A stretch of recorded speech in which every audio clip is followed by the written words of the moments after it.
Shabbat Shalom. Today's session, I titled it, What is the Name of the One New Man? Today, there are more than 45,000 Christian denominations globally. This includes a wide variety of groups with differing beliefs and practices. This is not the vision Yahusha HaMashiach had for believers becoming the one new man. We see the onset of divisions as early as in the days of the Apostle Paul. The Apostle Paul was chosen to articulate the change in priesthoods and the change in law, meaning what law would be administered depending on what priesthood was reigning. This was a major shift after thousands of years that would require a special calling. And Paul, the Apostle Paul, was chosen for that calling. Paul was chosen to differentiate between functioning as a nation with a priest under the Aaronic Levitical priesthood, of course, that was implemented after the sin of the golden calf, versus now through Messiah elevating the Melchizedek priesthood back to its reigning position. His kingdom has once again made us his kingdom of priests from every tribe, every tongue, every people, and every nation. But not everyone made this shift. Not everyone wanted to lose their power and authority over congregations, thus persisted with the Nicolaitan structure of 45,000 pulpits preaching mixed doctrine, either knowingly or unknowingly, under the name of different denominations, different divisions. So now let's get into this lesson.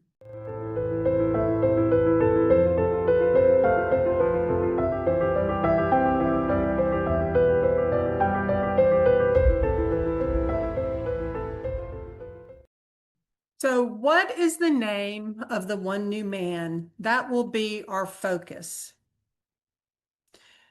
Paul addressed this like I shared, because in 1 Corinthians chapter 3, verse 4, he said, "For when one says, I am of Paul, and another, I am of Apollos, are you not mere men?" And just think about it today. Now we have over 45,000 denominations, and they're saying, well, I am of this, I am of that, I believe so-and-so, I follow so-and-so. It has really escalated and exponentially increased.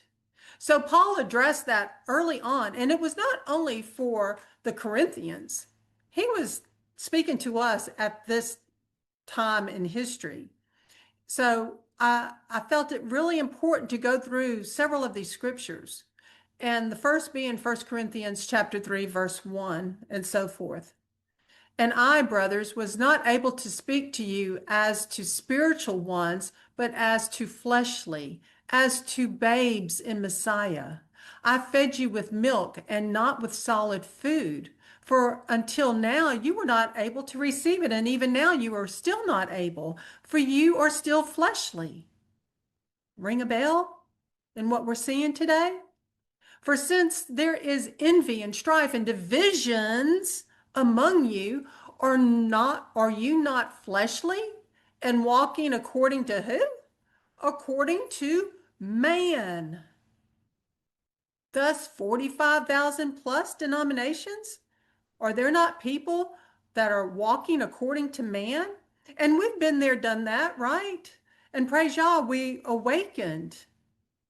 And praise Yah, he even uses the mixed doctrine shared in churches to at least introduce himself.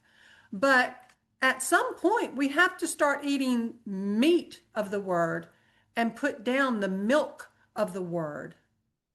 "For when one says, I am of Shaul, Paul, and another, I am of Apollos, are you not fleshly? What then is Apollos? And what is Shaul, Paul, but servants, through whom you believed as the master assigned to each? I planted, Apollos watered, but Elohim was giving growth. So neither he who plants nor he who waters is any at all, but Elohim who gives the increase. And he who plants and he who waters are one. What? They're one. And each one shall receive his own reward according to his own labor. For we are fellow workers of Elohim. You are the field of Elohim. We kind of crossed that last week, did we not? For God so loved the world is really for God so loved the field. The field. For we are fellow workers of Elohim. You are the field of Elohim. And of course, we saw last week, we were bought with a great price, were we not? With the precious blood of the Lamb. The building of Elohim, according to the favor of Elohim, which was given to me as a wise master builder. I mean, Paul was a wise master builder. He was anointed, he was called, he was chosen. I have laid the foundation. I mean, this was a shift. This was the major shift. Major shift between priesthoods, major shift between the law.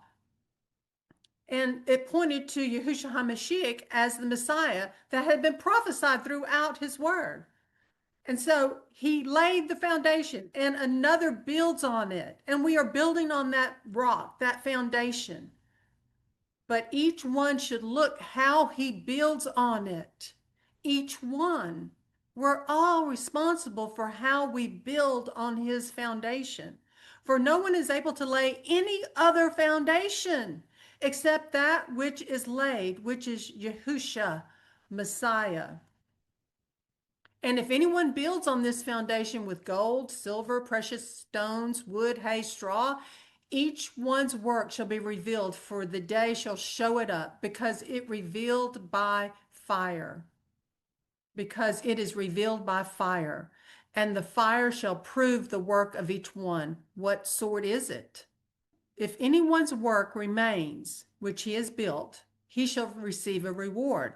If anyone's work is burned, he shall suffer loss, but he himself shall be saved, but so as through fire. So there may be several that are believers that haven't heeded the word of truth, that we may find people going through the great tribulation that weren't expecting to go through the great tribulation. Of course, we all pray that we are found worthy to escape all the things that are fixing to come upon this earth. So if anyone destroys the dwelling place of Elohim, Elohim shall destroy him. For the dwelling place of Elohim is set apart, which you are. Let no one deceive himself. If anyone among you seems to be wise in this age, let him become foolish, so that he might become wise. For the wisdom of this world is foolishness with Elohim. For it has been written, he catches the wise in their craftiness. You know, they may boast, who sees us, who knows, but he does. And again, Yahweh knows the thoughts.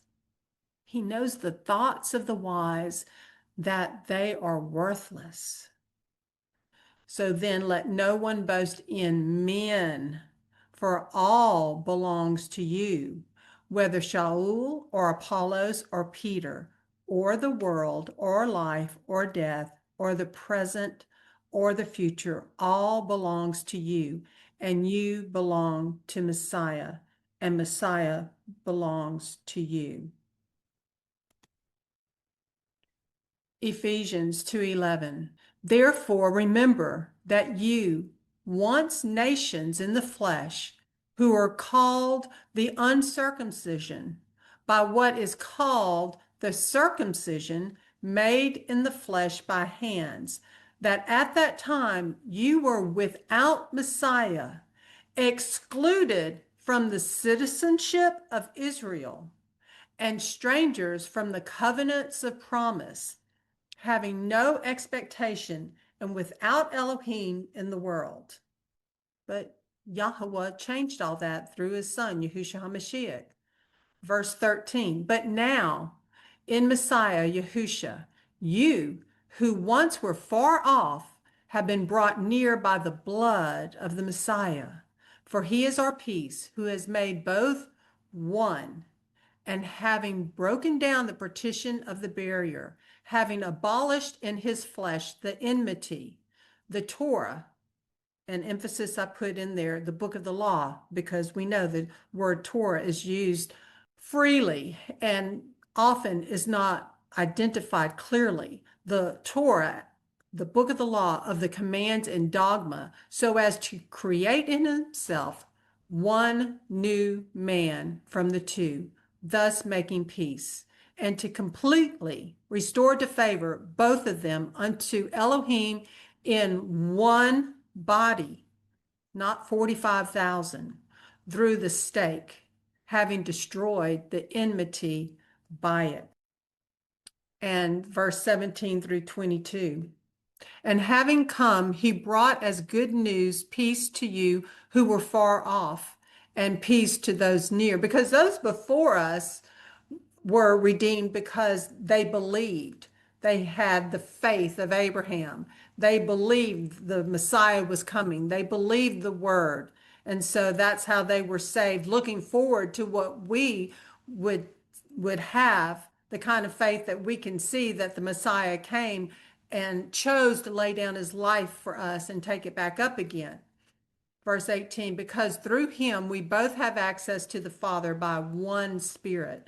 So then you are no longer strangers and foreigners, but fellow citizens of the set apart ones and members of the household of Elohim, having been built upon the foundation of the emissaries and prophets, Yahusha HaMashiach himself being chief cornerstone, in whom all the building being joined together grows into a set apart dwelling place in Yahweh, in whom you also are being built together into a dwelling place, a dwelling of Elohim in the Spirit.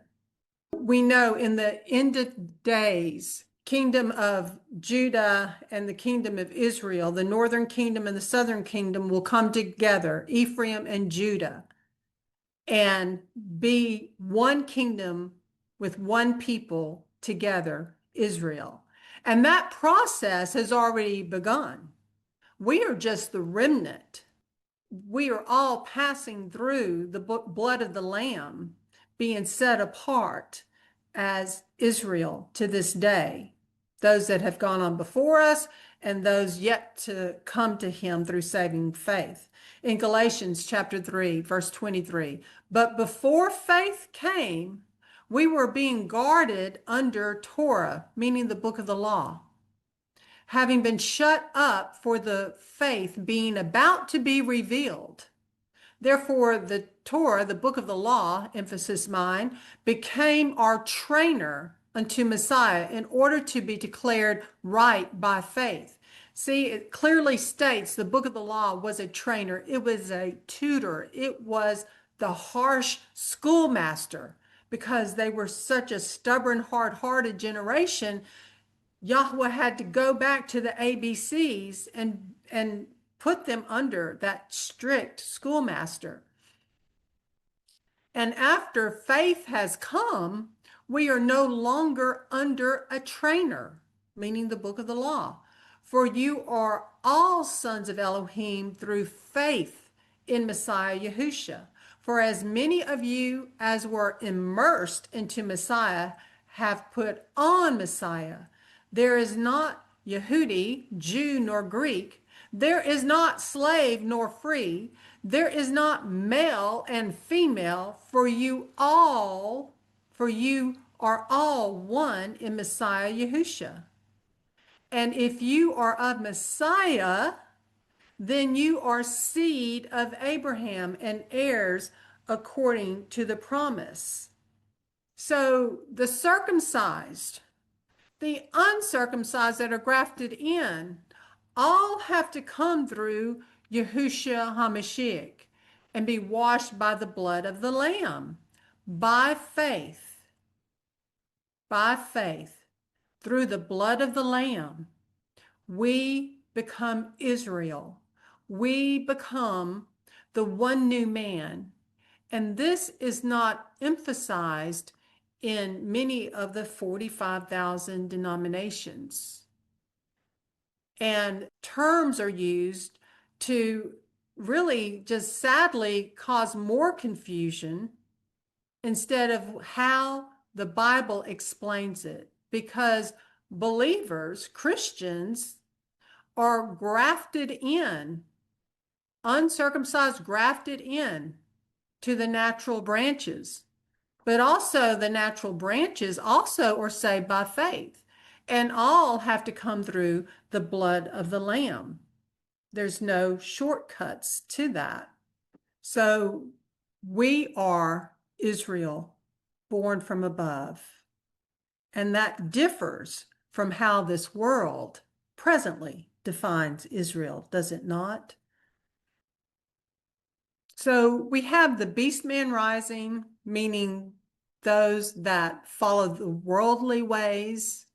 And we have the one new man rising, those that have been washed by the blood of the Lamb and are daily becoming sanctified.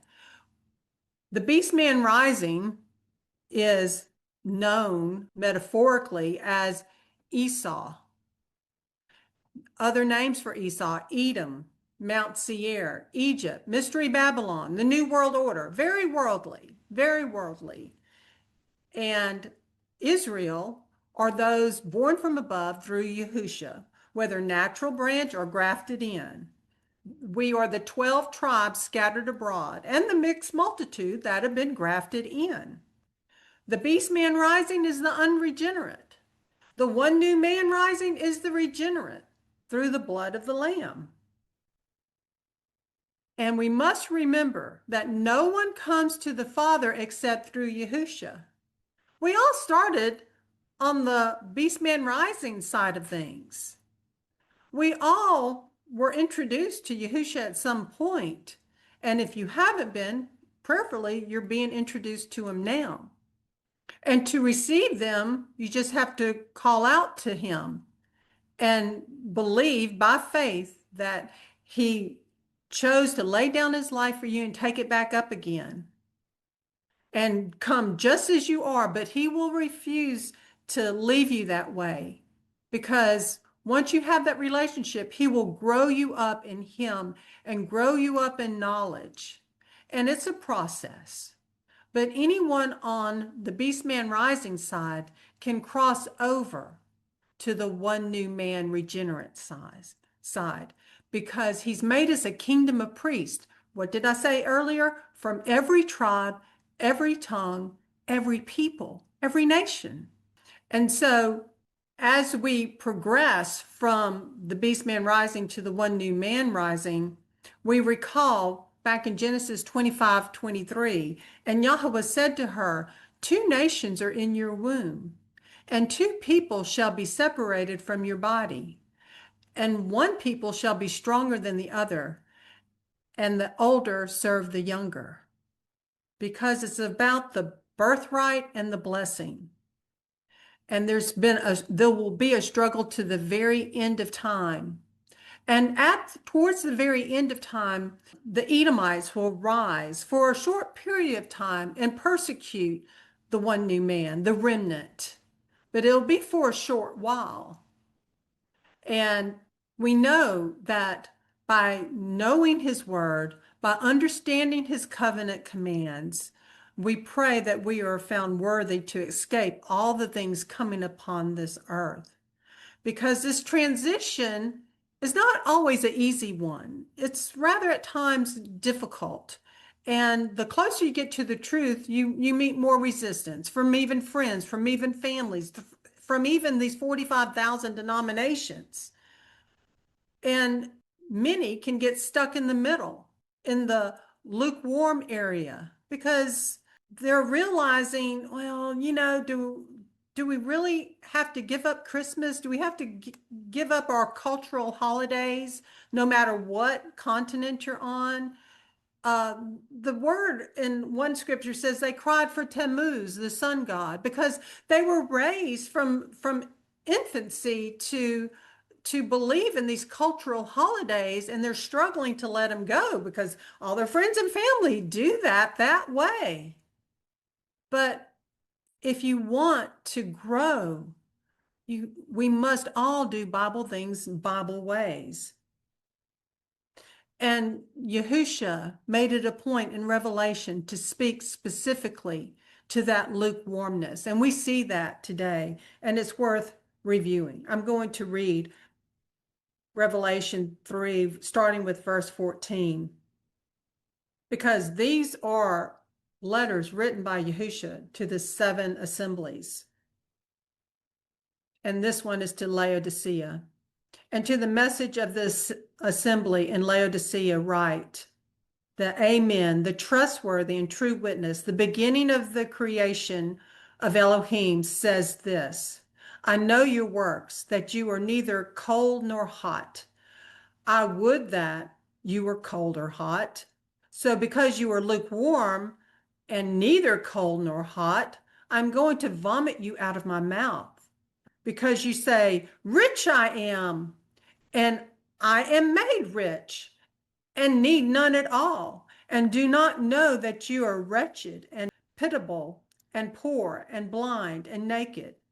I advise you to buy from me gold refined in the fire, so that you become rich, and white garments, so that you become dressed, so that the shame of your nakedness might not be shown. And anoint your eyes with ointment, so that you see. As many as I love, I reprove and discipline. So be ardent and repent. Be zealous and repent. See, I stand at the door and knock. If anyone hears my voice and opens the door, I shall come into him and dine with him, and he with me. Just go to the door and knock. Knock on the door, wanting to become part of him, because he is the head, we are the body. Knock on the door, cry out to him, and learn of him.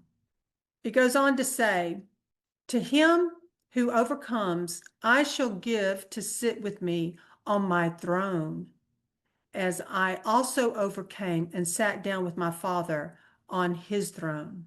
For he is our high priest after the order of Melchizedek. Obadiah is the perfect book to understand this war that continues to rage between Esau and Israel, the two nations in Rebekah's womb. So we get more insights into Obadiah.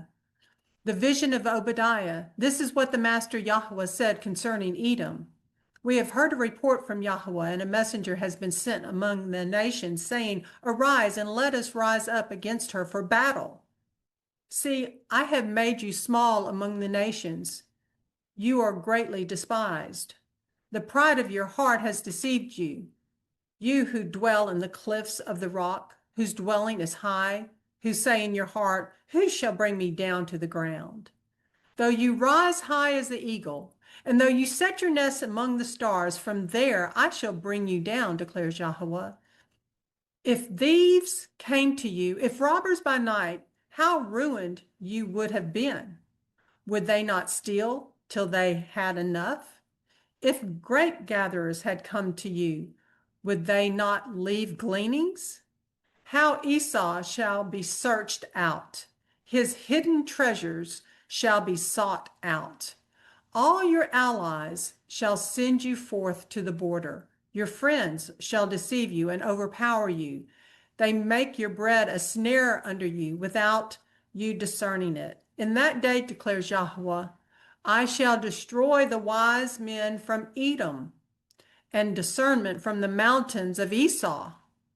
And your mighty men shall be discouraged, O Taman, so that every one from the mountains of Esau is cut off by killing. So we see the difference between the unregenerate and the regenerate. The angel of Yahweh encamps around the regenerate. The day of Yahweh is near. What side of this continuum are you on? Esau or Israel? Or are you stuck in the middle? Where are you? How are you going to become regenerate from the unregenerate side? What are you willing to do? Verse 15. For the day of Yahweh is near upon all the nations. As you have done, it shall be done to you. Your reward shall come back on your own head. For as you have drunk on my set apart mountain, so do all the nations drink continually. And they shall drink and shall swallow, and they shall be as though they had never been. But on Mount Zion there shall be an escape, and they shall be set apart, and the house of Jacob shall possess their possessions. There you go. There's a flip right there. And the house of Jacob shall be a fire, and the house of Joseph a flame, but the house of Esau for stubble. And they shall burn among them, and they shall consume them, so that no survivor is left of the house of Esau, for Yahweh has spoken. Then it goes into the kingdom of Yahweh, verse 19 through 21.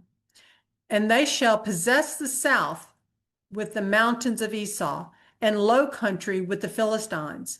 And they shall possess the fields of Ephraim, and the fields of Samaria, and Benjamin, and Gilead.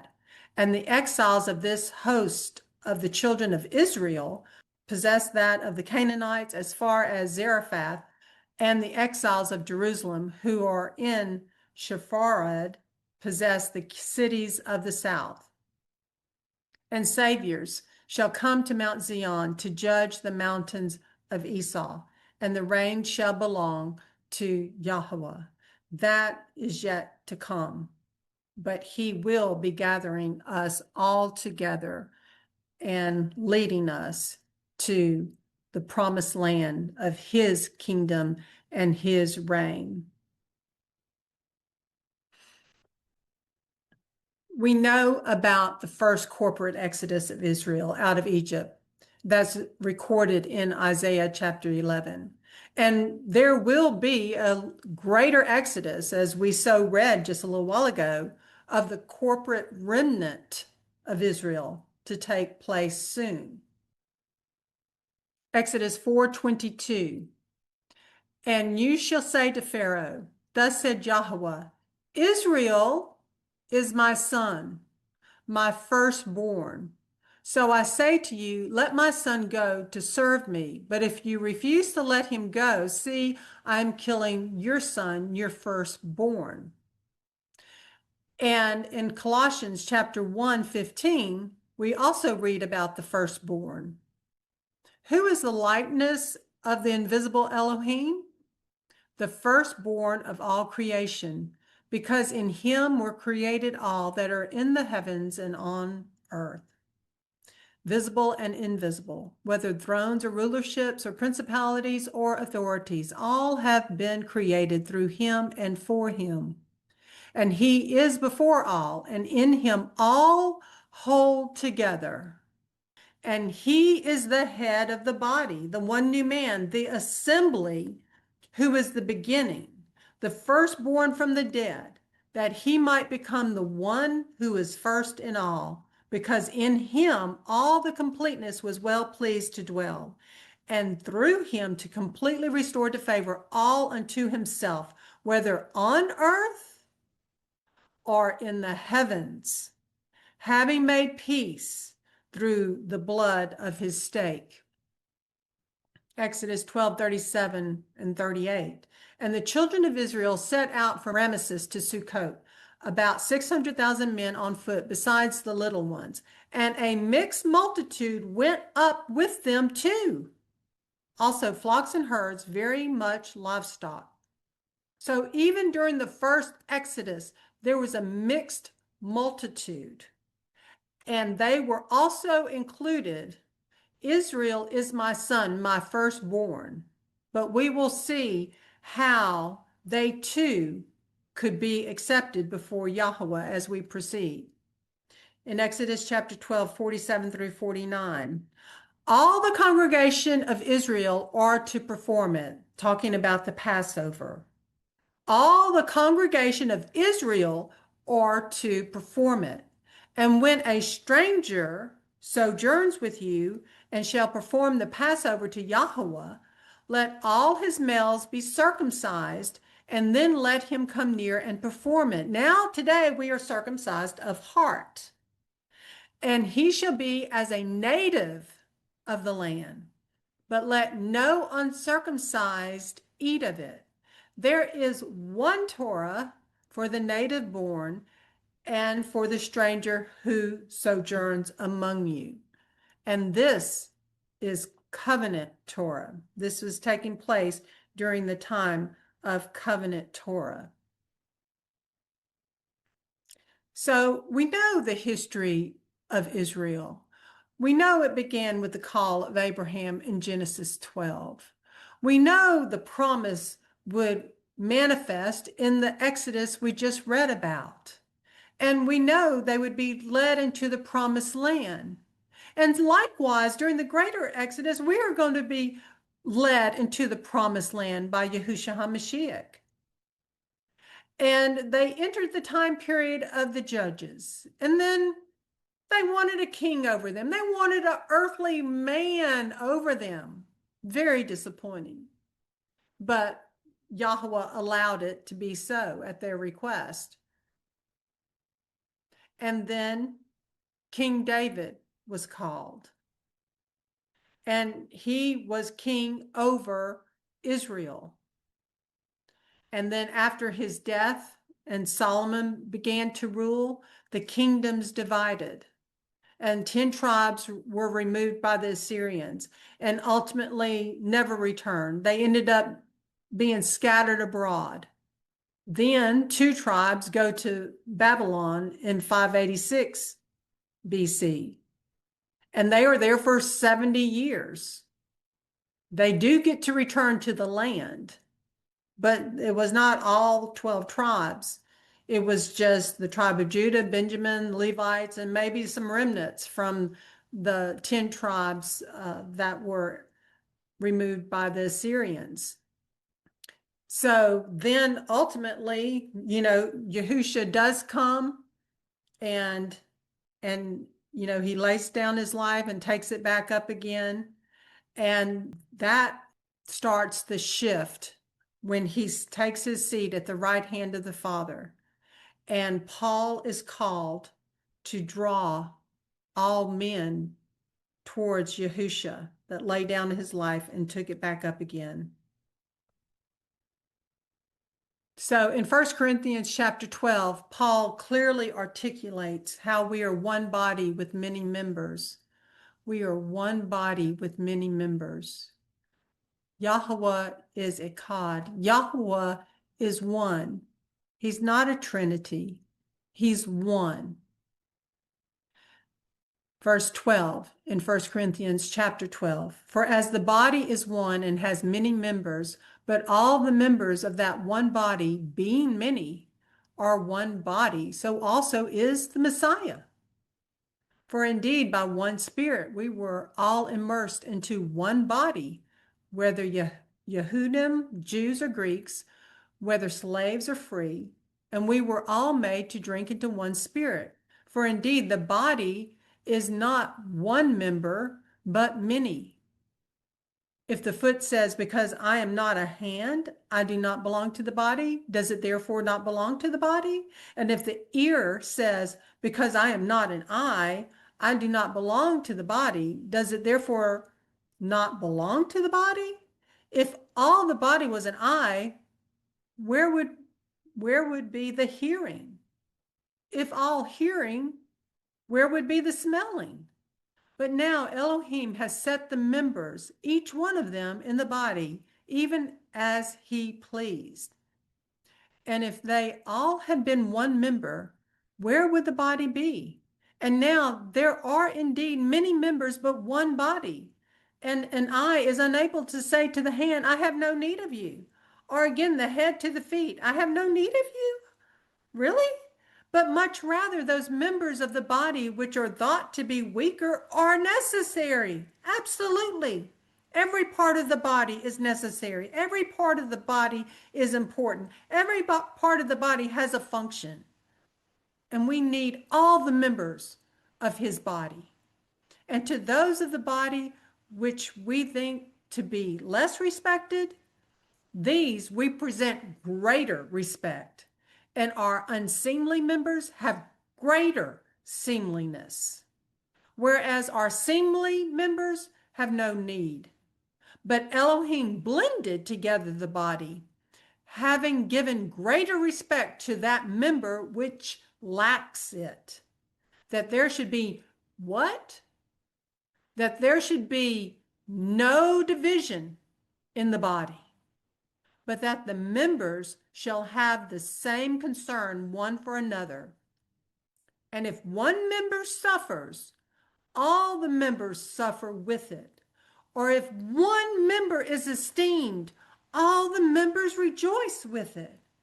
And you are a body of Messiah and members individually. So we are the body of Messiah corporately and also members individually.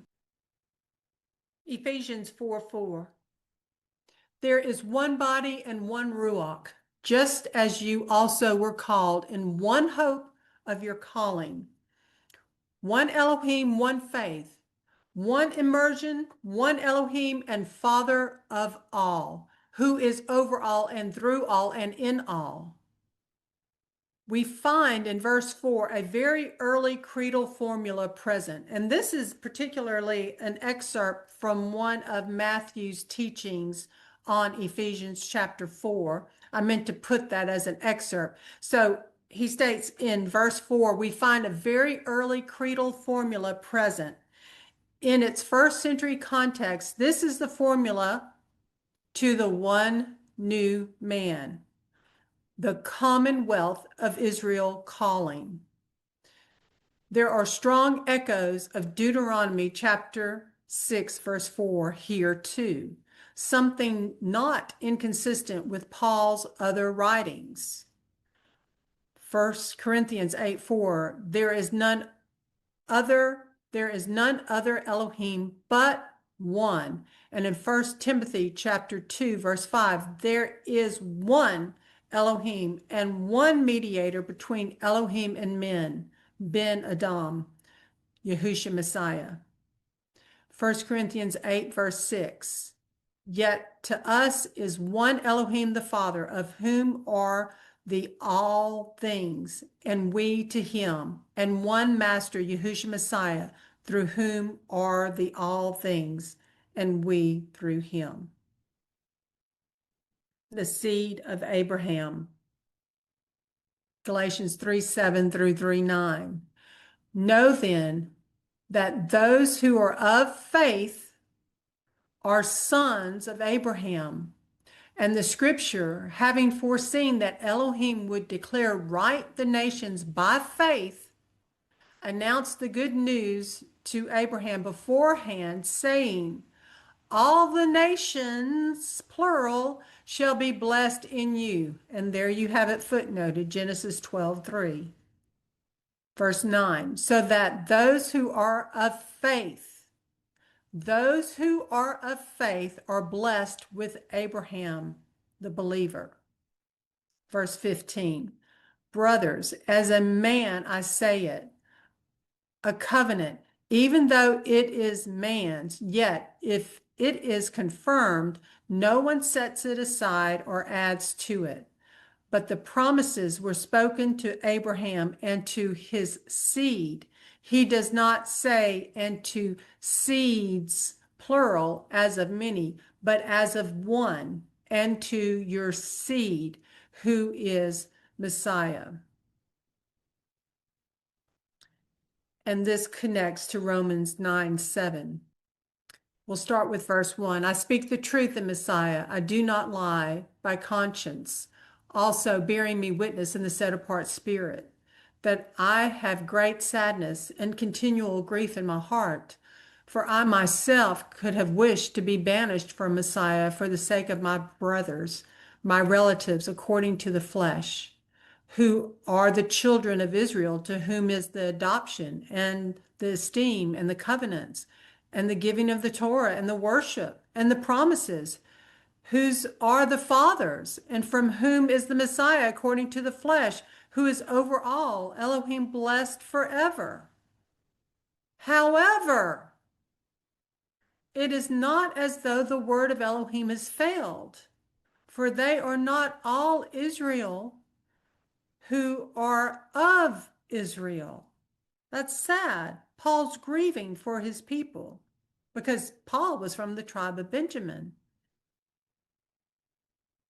So he states, for they are not all Israel who are of Israel, neither are they all children, because they are the seed of Abraham. But in Isaac your seed shall be called.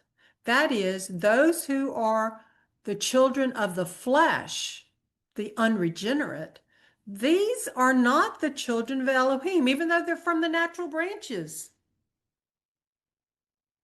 All must be washed by the blood of the Lamb. These are not the children of Elohim, but the children of the promise are reckoned as the seed. For this is the word of promise. At this time I shall come, and Sarah shall have a son. And not only so, but Rebekah, having conceived by one, our father Isaac. Yet before they were born or had done any good or evil, in order that the purpose of Elohim according to choice might stand, not of works, but of him who calls. It was said to her, the greater shall serve the lesser. As it has been written, Jacob I have loved, but Esau I have hated. In Isaiah 56:3 through verse 6, neither let the son of the stranger that hath joined himself to Yahweh speak, saying, Yahweh hath utterly separated me from his people. Neither let the eunuch say, behold, I am a dry tree. For thus said Yahweh unto the eunuchs that keep my Sabbaths, and choose the things that please me, and take hold of my covenant. Even unto them will I give in mine house and within my walls a place and a name better than of sons and of daughters. I will give them an everlasting name that shall not be cut off. Also the sons of the stranger that join themselves to Yahweh to serve him and to love the name of Yahweh, to be his servants, every one that keepeth the Sabbath from polluting it and taking hold of my covenant. In Jeremiah chapter 10, verse 2, this is a snapshot of how so many people get sucked into cultural holidays instead of his holy days. And this is a focus more on the holiday of Christmas. But I want all of us to look at just the man-made holidays, because this applies. If we're following man-made holidays, we're worshiping little g gods. So this is not just to focus on one holiday. I want us to widen our thought process about how so many cultures have instituted so many cultural holidays and beliefs. And these are all connected to little g gods. And this is what he did not want us to blend in with. He wanted us to worship him on his feast days or wedding rehearsals. But we read in Jeremiah 10, verse 2, learn ye not the ways of the heathen, for the customs of the heathen, and hey, we were all heathens at one time, right? Yes, unknowingly at the time, but we were. And thankfully, at some point in time, our eyes should be opened. For the customs of the heathen are vanity. They cut down a tree out of the forest, the work of the decorator with a saw. They are beautified with silver and gold tinsel. They affix them with hammers and nails. They will set them up upon stands so they may not topple. Another excerpt from, I believe this was from the teaching that Matthew did on Ephesians chapter 4. Israel's chief undoing, he stated, was syncretism. How do we think we'll fare any different in an economy of grace? Jeremiah 13, verse 10. You refuse to hear my words and walk in the imagination of your own heart and walk after other little g gods to serve them and to worship them. There's nothing new under the sun, is there not? Are people not still refusing to hear his words? Are they still walking in the imagination of their own hearts, saying that's not what it means to me? And I'm not saying all of us that have joined together today are walking it out perfectly, but that's where his grace comes in when we attempt, when we try to do Bible things Bible ways. There was only one perfect man that came in the likeness of flesh, and that was Yahusha HaMashiach. He goes on to say, incorporation into the commonwealth of Israel brings with it an expectation of obedience to Yahweh's Torah, that's covenant Torah, and setting aside of non-biblical pagan customs. Ephesians chapter 4:25. So lay aside lying, and each one of you speak truth with his neighbor, for we are members of one another. Be angry, yet do not sin. Do not let the sun go down on your anger, nor give the devil a foothold. And very sadly, to observe these cultural holidays, what does one have to do? One has to lie to children and deceive children. And, before we never thought about it that way, but that's what it consists of. You have to break his covenant commands to even observe cultural holidays.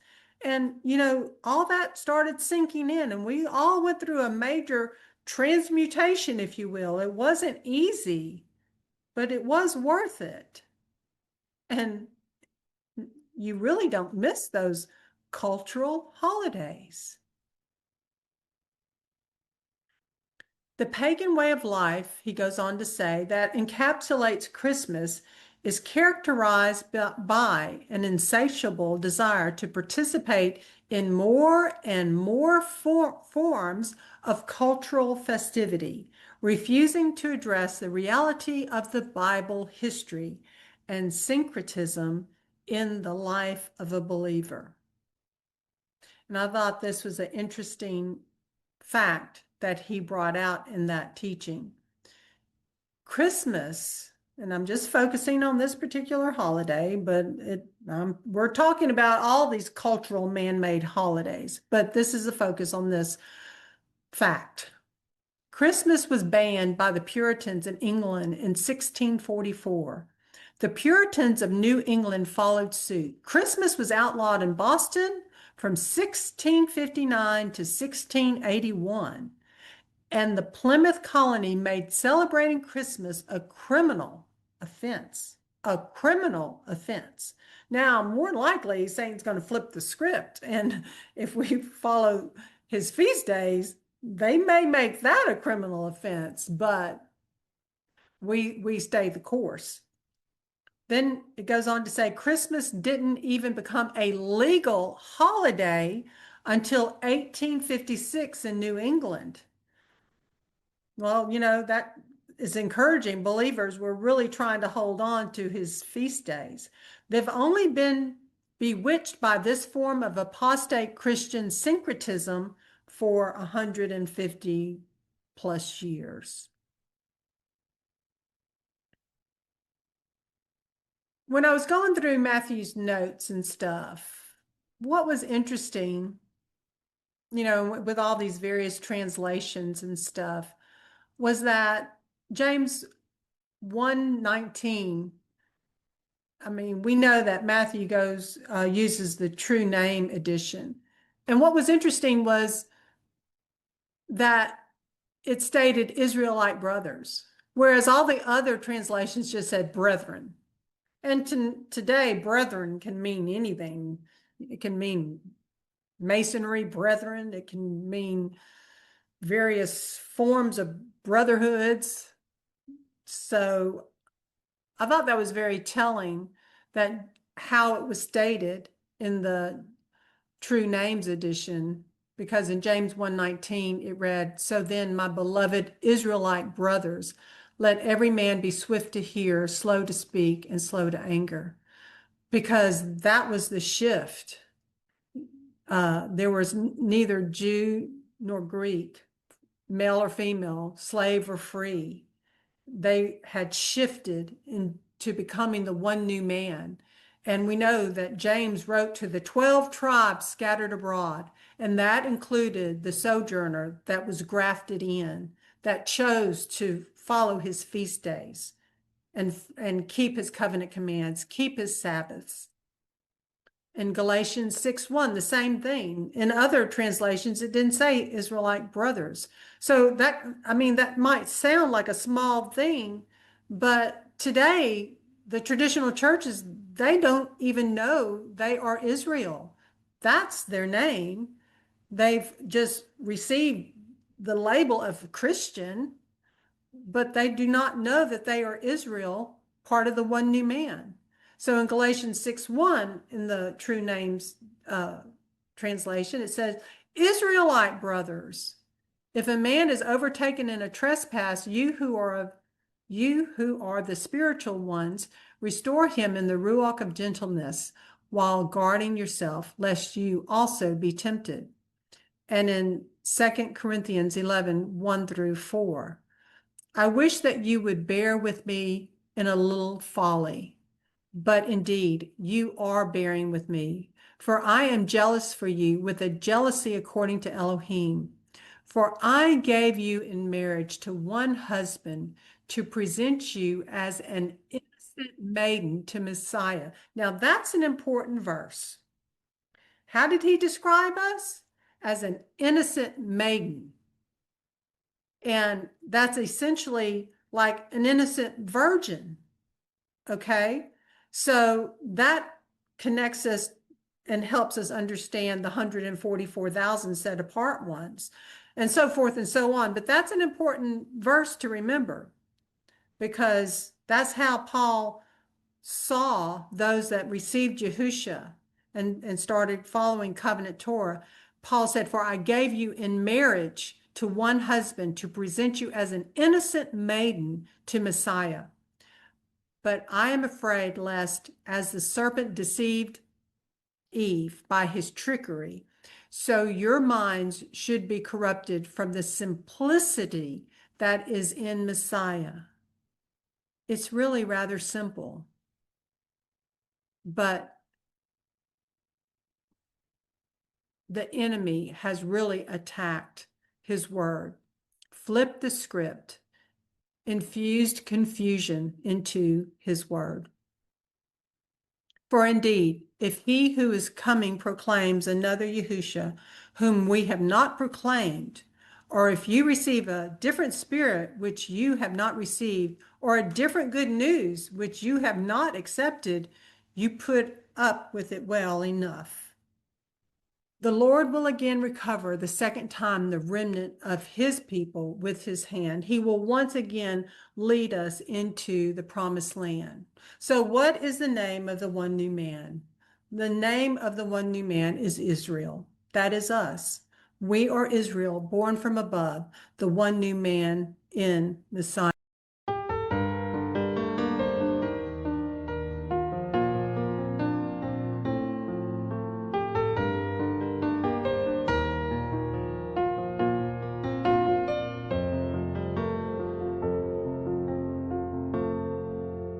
Word had come to be your son, children like the stars.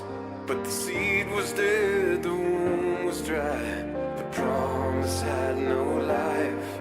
Still the promise said, I am not dead, I'm waiting till the time of life.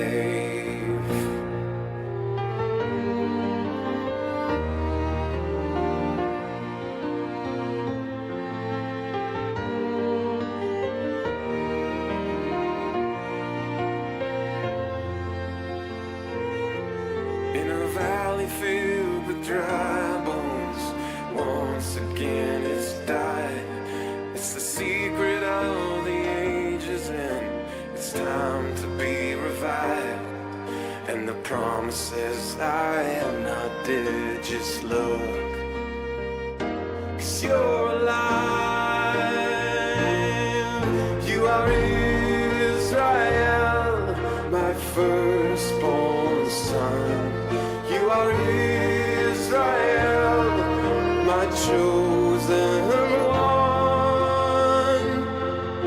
I am holding to my word, I have not forsaken you. I am not a man that I should lie, I have not forgotten. You are Israel, my firstborn son.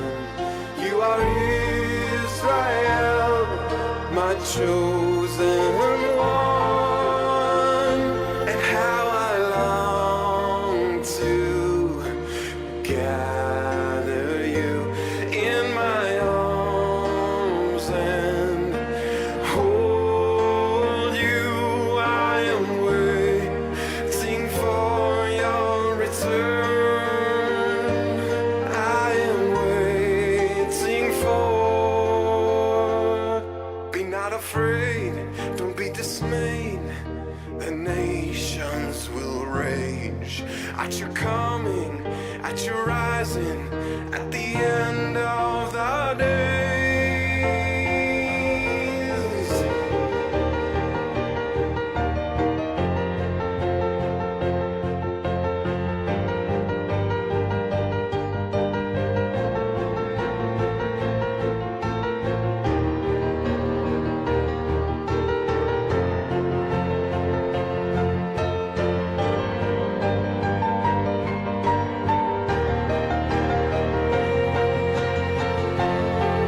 You are Israel, my firstborn son. You are Israel, my chosen one. How I long for you, as a father yearns for a long lost son. I am waiting for your return. I am waiting for. Arise, arise now and shine, for your light has come. Shake, shake off the dust and clothe yourself in white, my bride, and return to me. And I will return to you.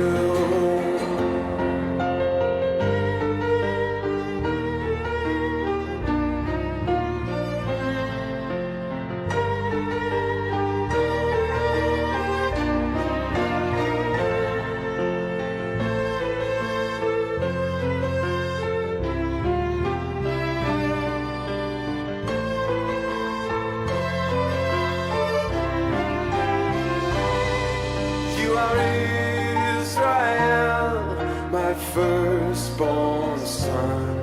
You are Israel, my chosen